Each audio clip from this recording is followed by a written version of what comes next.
Bismillahirrahmanirrahim. Assalamualaikum warahmatullahi wabarakatuh. Salam sejahtera bagi kita semua. Sebelumnya saya ucapkan kepada adik-adikku, calon keluarga besar Himpunan Mahasiswa Teknik Informatika, sekaligus calon pengurus Himpunan Mahasiswa Teknik Informatika periode selanjutnya. Amin. Baik, sebelumnya perkenalkan nama saya Diantriana. Di sini saya adalah salah satu pengurus Himpunan Mahasiswa Teknik Informatika. Saya salah satu staf divisi karya tulis ilmiah. Baik, sesuai dengan divisi saya, di sini saya akan sedikit berbagi ilmu dengan teman-teman semua, sedikit berbagi cerita. Apa sih Mbak pentingnya karya tulis ilmiah? Kenapa sih harus ada karya tulis ilmiah di Himpunan Mahasiswa Teknik Informatika? Oke, langsung saja. Kenalan yuk sama KTI HMTI Poliwangi.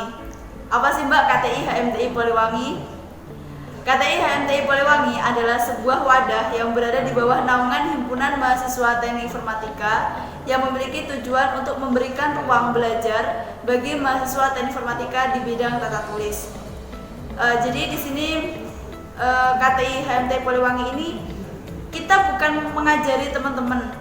Di sini kita saling berbagi ilmu, saling berdiskusi, saling bertukar. Jadi kita di sini adalah belajar bareng-bareng.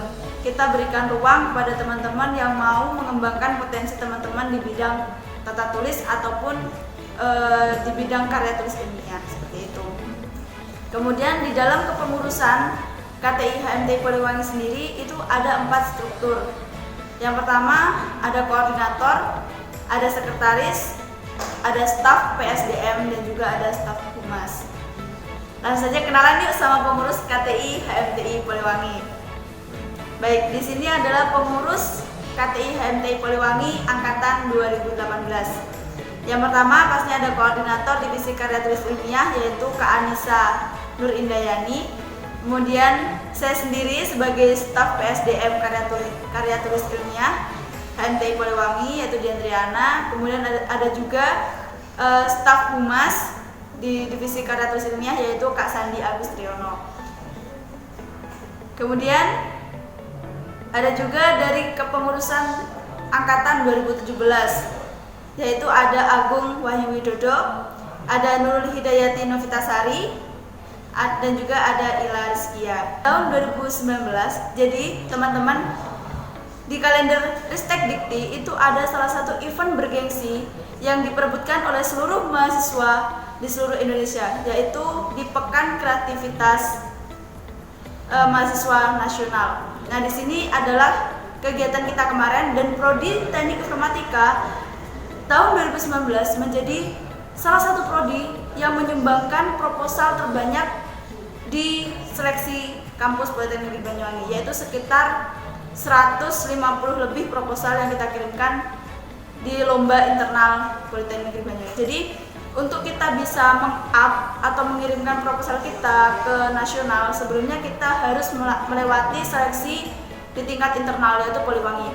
Dan Prodi Teknik Informatika menjadi salah satu program studi yang mengirimkan proposal terbanyak di Poliwangi tahun 2019. Dan semoga di tahun 2020 Teknik Informatika banyak meraih prestasi, khususnya di tingkat PIMNAS. Amin. Kemudian ini juga ada kegiatan di mana kita belajar bareng. Jadi tidak hanya pengurus Himpunan Mahasiswa Teknik Informatika saja yang bisa belajar KTI, namun kita juga memberikan ruang kepada adik-adik yang ingin belajar dan mengembangkan potensi adik-adik di kegiatan karya tulis ilmiah atau di bidang tata tulis. Baik, Kak, apa sih pentingnya kita belajar karya tulis ilmiah padahal kita kan anak coding? Apa sih pentingnya? Nah, setelah Kakak kasih tahu setelah ini foto-foto apa sih pentingnya mengikuti KTI, semoga kalian banyak yang minat menjadi bagian dari karya tulis ilmiah. Langsung saja. Nah, di tahun 2019 Himpunan Mahasiswa Teknik Informatika meraih 2 pembiayaan, atau kita mengikuti program yang namanya program Hibah Desa Binaan, yaitu yang diadakan oleh internal kampus Politeknik Negeri Banyuwangi. Nah, di sini kita lolos 2 proposal dan dibiayai sekitar kurang lebih 12 juta lebih untuk bisa mengkreasikan ide yang kita miliki atau gagasan yang kita miliki. Dan salah satu tim dari HMTI Poliwangi meraih juara best juara 2 atau best program. Kemudian di tahun 2020 lagi-lagi Himpunan Mahasiswa Teknik Informatika lolos pembiayaan di PHDB Poliwangi, yaitu kemarin itu di daerah Kalibaru. Jadi kita membuat sebuah alat untuk penjemuran kopi otomatis. Dan di 2019 juga kita lolos 2 tim di Malang di lomba gagasan kreatif. Namun sih belum mendapatkan juara. Namun enaknya jadi anak KTI itu apa sih? Kita bisa jalan-jalan gratis dibiayai oleh lembaga. Sekaligus kita melebarkan atau membuka luas jaringan pertemanan kita dengan kampus-kampus lain. Kemudian di tahun 2019 juga tim dari Teknik Informatika lolos 2 tim di PNB Competition 2019 dan salah satu tim kami Teknik Informatika membawa pulang juara 2 di PNB Competition 2019 di Politeknik Negeri Bali. Kemudian di PKM pembiayaan 2019 juga salah satu tim dari Teknik Informatika juga lolos pembiayaan dan kita bisa mengikuti kegiatan PIMNAS di Bali. Oke, langsung saja. Kak, dari tadi kok bahas PKM terus sih? Apa sih PKM? Nah, di sini aku mau jelasin tentang PKM. Jadi sebenarnya kegiatan-kegiatan apa saja sih yang kalian bisa ikuti di divisi karya tulis ilmiah? Bukan divisi sih, kegiatan-kegiatan atau event-event apa aja sih yang berkaitan dengan karya tulis ilmiah? Yaitu yang pertama ada PKM, dan yang kedua ada LKTIN, dan yang ketiga ada esai. Namun di sini karena PKM adalah salah satu kegiatan atau event yang bergengsi yang paling diperebutkan oleh mahasiswa di seluruh Indonesia, maka di sini saya akan menjelaskan tentang PKM terlebih dahulu. Ini adalah salah satu pedoman program kreativitas mahasiswa. Jadi PKM itu adalah program kreativitas mahasiswa. Ini pedoman di tahun 2020. Oke. Langsung saja aku jelaskan tentang PKM itu sendiri. Jadi PKM itu adalah sebuah kegiatan di mana atau sebuah media di mana kita bisa mengimplementasikan atau bisa berkreasi, dan di situ kita akan didanai atau difasilitasi oleh negara untuk bisa merealisasikan ide-ide dan gagasan kita. Kita biasa menyebut dengan PKM 6 bidang, dan ada juga PKM AI, GT, dan GFK. Untuk PKM 6 bidang itu ada PKMP, ada PKMP, kemudian PKMK, PKMM, PKMT, dan PKMKC. Untuk PKMP sendiri adalah pengamatan mendalam berbasis iptek untuk mengungkap informasi baru. Jadi PKMP itu adalah PKM penelitian, di mana proposal yang akan kita ajukan nantinya itu berbentuk penelitian. Jadi kita meneliti hal yang baru atau inovasi baru yang bisa kita terapkan atau bisa kita realisasikan di masa depan, seperti itu.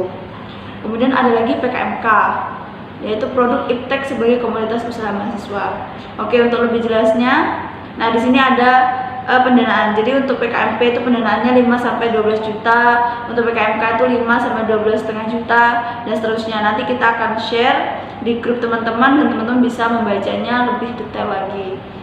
Oke, langsung saja di sini aku mau jelasin lebih detailnya. Nah, di sini ada penjelasan tentang PKM 6 bidang.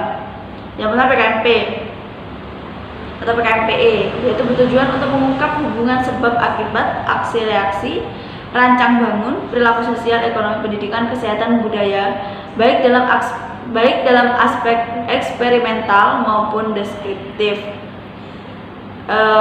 Aspek eksperimental itu berarti kita membuat suatu eksperimen kita membuat uji coba, kita membuat hal yang baru atau mengungkap hal yang baru kayak gitu. Kemudian kita deskripsikan atau kita aspek eksperimental maupun deskriptif, atau kita mendeskripsikan sesuatu yang belum pernah diangkat kayak gitu. Kemudian ada lagi PKMK, yaitu topik tidak dibatasi namun sedapat mungkin dikaitkan dengan penyelesaian masalah kekinian. PKMK bertujuan untuk menumbuhkan pemahaman dan keterampilan mahasiswa dalam menghasilkan komoditas unik serta merintis kewirausahaan. Pasti teman-teman paham lah. Jadi PKMK itu adalah PKM kewirausahaan, berarti berkaitan dengan hal-hal yang ada berkaitan dengan komoditas, menghasilkan profit, menghasilkan keuntungan, seperti itu. Kemudian ada lagi PKMM, yaitu PKM Pengabdian Masyarakat, bertujuan untuk menumbuhkan empati mahasiswa kepada persoalan yang dihadapi masyarakat melalui penerapan IPTEK. Jadi kita bisa mengabdikan diri kita, ilmu yang kita miliki selama ini, ilmu yang kita dapat selama ini di masyarakat melalui ilmu pengetahuan dan teknologi. Apalagi teman-teman teknik informatika wajib banget, karena teman-teman teknik informatika adalah teman-teman yang berada di garis terdepan atau selangkah lebih maju seharusnya di bidang teknologi, seperti itu. Kemudian ada lagi PKMT. Nah, PKMT adalah PKM teknologi, bertujuan untuk membuka wawasan iptek mahasiswa terhadap persoalan yang dihadapi di dunia usaha. Jadi PKMM dan PKMT itu hampir sama, jadi mereka sama-sama mempunyai mitra. Cuma di PKMM, di PKM Pengabdian, mitra kita non-profit atau tidak menghasilkan, contoh ibu PKK, ibu pengajian, kelompok petani dan lain sebagainya. Sedangkan di PKMT atau PKM teknologi itu kita juga menyelesaikan masalah dengan teknologi dan kita bermitra, dan mitra kita di situ profit atau mitra yang menghasilkan seperti peternakan, perkebunan, pertanian, perikanan, budidaya dan lain sebagainya.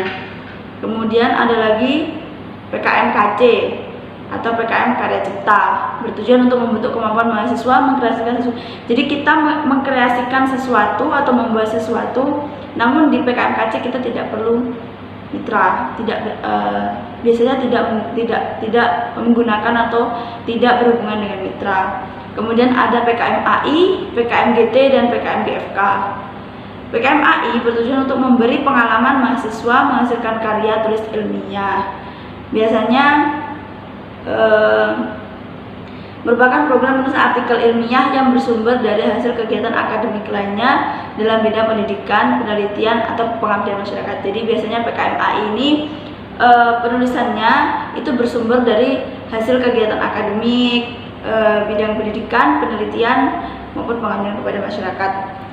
Kemudian ada PKMGT, bertujuan untuk meningkatkan daya imajinasi mahasiswa dalam merespon tantangan. Jadi PKMGT itu kita membuat tulisan dengan ide-ide yang liar. Jadi ide-ide kita itu benar-benar out of the box dan benar-benar ide-ide yang kadang tidak terfikirkan oleh orang lain, seperti itu. Intinya ide-ide yang benar-benar gila. Untuk PKMGFK bertujuan untuk memotivasi partisipasi mahasiswa dalam mengelola imajinasi, persepsi, dan nalarnya, memikirkan tata kelola yang futuristik namun konstruktif sebagai upaya pencapaian tujuan SDGs di Indonesia ataupun solusi keprihatinan bangsa Indonesia, seperti itu. Jadi intinya tuh PKM ini semuanya itu bertujuan untuk Indonesia yang lebih baik. Jadi diharapkan ide-ide teman-teman itu bisa menjadikan atau menjadi sumbangsih bagi Indonesia untuk memecahkan permasalahan yang ada di Indonesia menjadi Indonesia yang lebih baik, seperti itu. Mungkin itu aja sih yang bisa aku bagi buat teman-teman. Kalau teman-teman tertarik dengan KTI, dengan karya tulis ilmiah, dan ingin sama-sama bareng-bareng mengembangkan potensi, jadi teman-teman tidak perlu khawatir kalau teman-teman di TI tidak bisa ngoding, nggak apa-apa. Teman-teman bisa belajar atau memaksimalkan potensi teman-teman di bidang lain, seperti itu. Semoga teman-teman di sini bisa menunjukkan prestasi untuk prodi teknik informatika lebih baik. Terima kasih. Sekian dari saya. Wassalamualaikum warahmatullahi wabarakatuh.